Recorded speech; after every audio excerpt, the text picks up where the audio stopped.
अस्सलाम वालेकुम dear students, Allama Iqbal open university course code 247 mathematics chapter number 2 ज़कात, उशर और विरासत, ये हम डिस्कस कर रहे हैं। पिछले लेक्चर के अंदर हमने ज़कात को डिस्कस किया था।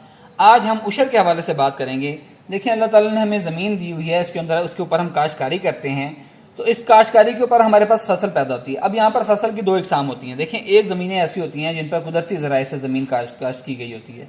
यानी क्या होता है कि आपके पास ज़मीन मौजूद है, उस ज़मीन के ऊपर अब बारिश होती है और बारिश के ज़रिए जो है वो फिर पैदावार हो जाती है। तो उसमें हमारे पास कुदरती ज़राए से ज़मीन से की गई काश्त के ऊपर ज़रूरी पैदावार पर 10% की शरह अदायगी को उशर कहते हैं।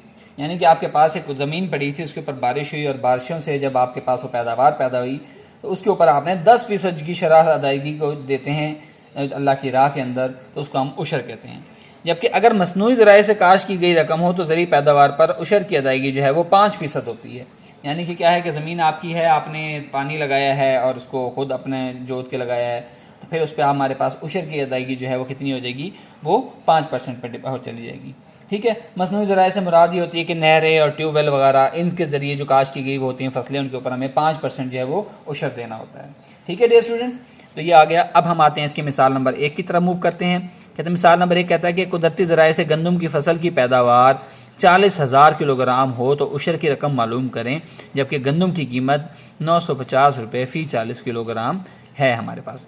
ठीक है डियर स्टूडेंट्स, यानी अब उसने हमारे पास मिसाल नंबर 1 में हमें दिया है कि उसने कहा है कि गंदम की फसल जो है कुदरती ज़राए से पैदा हुई है और 40,000 किलोग्राम जो है वो गंदम का वज़न आया है। यानी कि हमारे पास गंदम का कुल वज़न कितना है, वो है 40,000।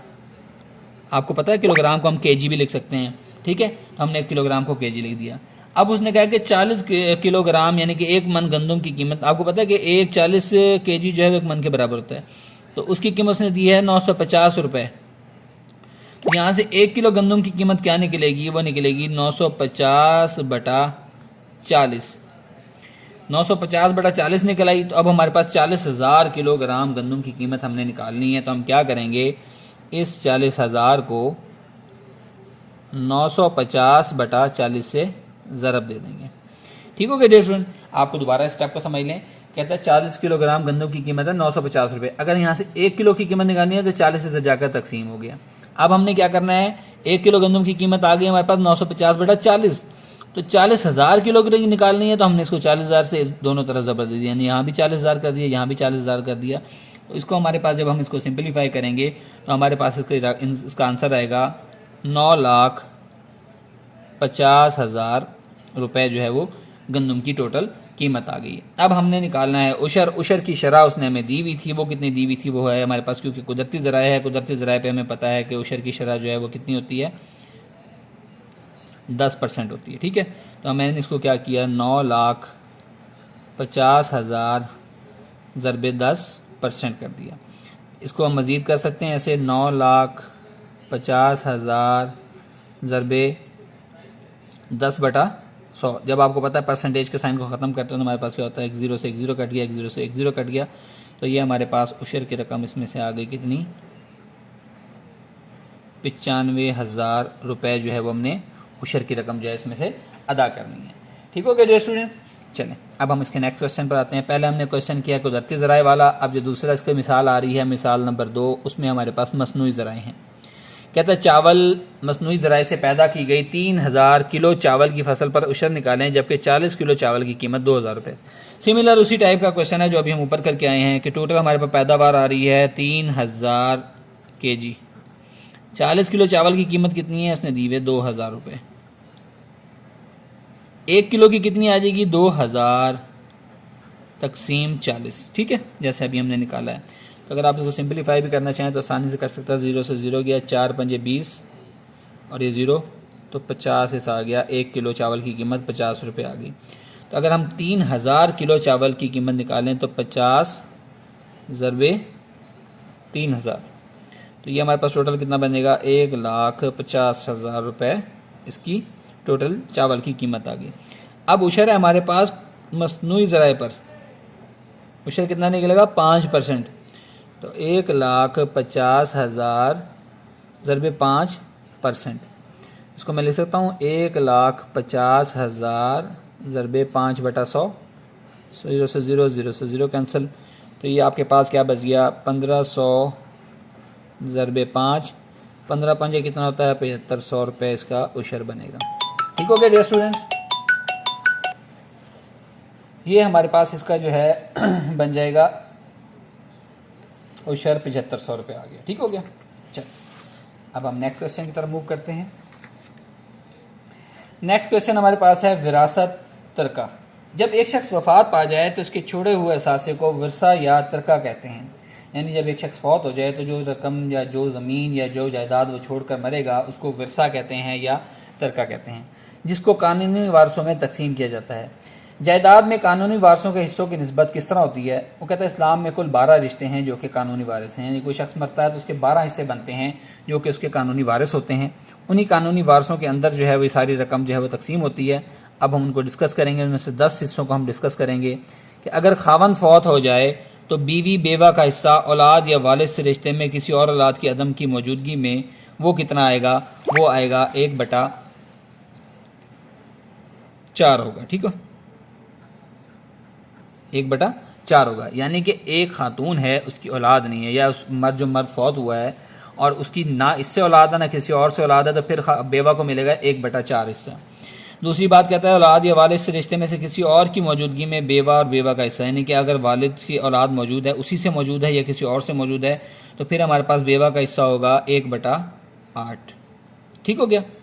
अच्छा, 2 या 2 से ज़्यादा बीवियां इस हिस्से को बराबर बराबर जो है वो हासिल करेंगी। यानी कि बीवियों का हिस्सा चाहे वो 2 हैं या उससे ज़्यादा, उनको सेम वही हिस्सा मिलेगा।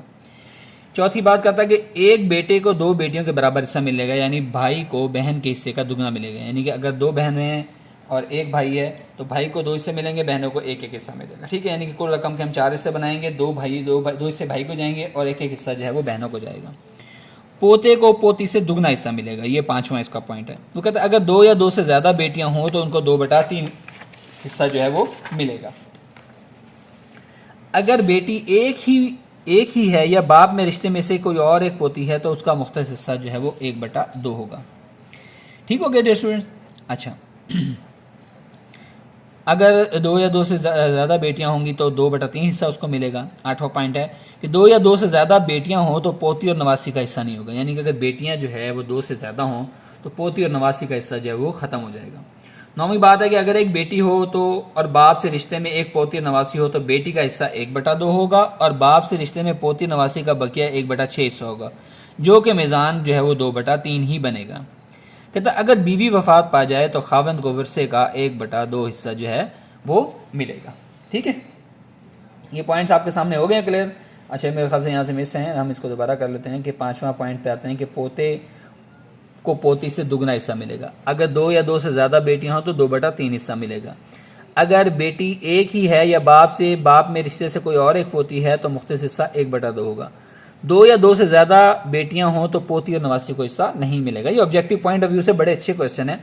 अगर एक बेटी हो तो बाप से और रिश्ते में एक पोती और नवासी हो तो बेटी को 1/2 हिस्सा मिलेगा। बाप से रिश्ते में पोती और नवासी का बकिया हिस्सा 1/6 होगा और ये दोनों को मिलाकर मीज़ान जो है वो 2/3 बनेगा। कहता है अगर बीवी फौत हो जाए तो खावंद को विरसे में 1/2 हिस्सा मिलेगा। ठीक हो गया डियर स्टूडेंट्स, ये है विरासत की तकसीम जो कि हम इस चैप्टर के अंदर मज़ीद डिस्कस करेंगे एग्जाम्पल्स के साथ। अच्छा, कानूनी विरासत में हिस्सा मालूम करने के लिए हम ये मिसाल नंबर 1 पर गौर करते हैं। मिसाल नंबर 1 वो हमारे पास कहता है इसी चैप्टर की, यानी कि चैप्टर नंबर 2 के, कहता है कि एक आदमी ने 24 लाख रुपए मालियत की जायदाद छोड़ी। उसमें एक बीवी थी, उसकी एक बेटा था और एक बेटी था। उनका जो कहता है वो हिस्सा मालूम करें। सबसे पहले हम क्या करेंगे, उसकी टोटल अमाउंट लिखेंगे। उसने कितनी अमाउंट छोड़ी? वो थी 24 लाख रुपए। ठीक हो गया। बीवी का हिस्सा कितना होगा? सबसे पहले हमें पता है बीवी का हिस्सा होता है 1/8। ठीक है, तो बीवी के हिस्से की मालियत निकालने के लिए हम क्या करेंगे, हम करेंगे 24 लाख ज़रबे 1/8। तो ये निकालें तो बेवा का हिस्सा जो है वो निकलता है 3 लाख रुपए। ठीक है, यानी कि 8 ये 24 करें, बाकी रकम वैसे की वैसे आ जाएगी। अब जब बेवा का हिस्सा आपने इसमें से निकाल लिया है तो उसको आप टोटल अमाउंट में से माइनस कर देंगे। यानी क्या करेंगे, 24 लाख माइनस 3 लाख। 24 लाख में से 3 लाख निकलेंगे तो 21 लाख रुपए बाकी बच जाएंगे। अब ये जो बाकी अमाउंट बची है इसमें से हम बेटे और बेटियों का हिस्सा निकालेंगे। वो कहता है कि इसमें एक बेटा है और एक बेटी है। अब मैंने आपको बताया था कि बेटे के 2 हिस्से होते हैं और बेटी का एक हिस्सा होता है, तो बेटे और बेटी के हिस्सों में निस्बत कितनी आ गई, 2:1 आ गई, यानी कि बेटे के 2 हिस्से और बेटी का 1 हिस्सा। निस्बती मजमूआ इन दोनों का कितना बनेगा वो हम निकाल लेंगे, 2 + 1 = 3। ये हम किस लिए निकालते हैं, ताकि हम एक जनरल रेशो के तहत जो है इसके अमाउंट की पूरी टोटल अमाउंट जो है वो निकाल सकें। ठीक हो गया। अब इसी पैटर्न को आपने फॉलो करना है, यही पैटर्न आपके साथ आगे भी चलेगा और आपके आगे भी काम आएगा। अब बेटी के हिस्से की मलकियत कितनी है, मालियत कितनी है, 21 लाख में से निकालनी है। बेटी का कितना हिस्सा होता है, 1। निस्बती मजमुआ कितना है, 3। तो आंसर इसका क्या आ गया, बेटी को मिलेगा जी 7 लाख रुपए। अब बेटे के हिस्से की मलकियत हमने निकालनी है कि बेटे को कितना हिस्सा मिलेगा, 21 लाख में से देखना है बेटे का कितना हिस्सा है, दूसरा हिस्सा है 2/3।